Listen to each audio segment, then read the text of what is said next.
அதிமுகவோ அல்லது வேறு எதிர்க்கட்சிகளோ வேங்கவேல் பிரச்சனையில் ஏன் குற்றவாளிகளை கைது செய்யவில்லை என்று எந்த போராட்டங்களையும் அவர்கள் எடுக்கவில்லை. திருமாவளவன் ஏன் இன்னும் அங்கே ஒட்டி கொண்டிருக்கிறார் என்று மட்டும்தான் கேள்வி எழுப்புகிறார்கள். அதாவது வேங்கவேல் பிரச்சனையில் குற்றவாளி ஏன் கைது செய்யப்படவில்லை என்பதெல்லாம் அவர்களுக்கு கவலை இல்லை. வேங்கவேல் பிரச்சனையில் யாரும் கைது செய்யப்படவில்லை என்றால் திருமாவளவன் மட்டும்தான் கவலைப்பட வேண்டும், திருமாவளவன் மட்டும்தான் ஆத்திரப்பட வேண்டும், திருமாவளவன் அந்த கூட்டணியிலிருந்து வெளியே வர வேண்டும் என்ற ஒரு பொது கருத்து இங்கே உருவாகியிருக்கிறது. வேங்கவேல் பிரச்சனை மனிதாபிமானத்திற்கு எதிரானது. அதை கண்டிக்கவும் அதை எதிர்த்து போராடவும் அதிமுகவுக்கு பொறுப்பு இல்லையா அல்லது இதர எதிர்க்கட்சிகளுக்கு பொறுப்பு இல்லையா?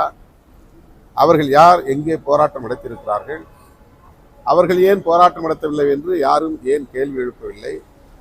திருமாவளவன் ஏன் அங்கே ஒட்டி கொண்டிருக்கிறார் என்று மட்டும் கேள்வி எழுப்புகிறார்கள். ஆக அவர்கள் நோக்கம் குற்றவாளிகள் கைது செய்யப்பட வேண்டும் என்பதில்லை. திமுக கூட்டணியிலிருந்து திருமாவளவன் வெளியேற வேண்டும், அதற்கு இது ஒரு சாக்கு. இதை ஒரு குற்றச்சாட்டாகத்தான் முன்வைக்கிறார்கள்.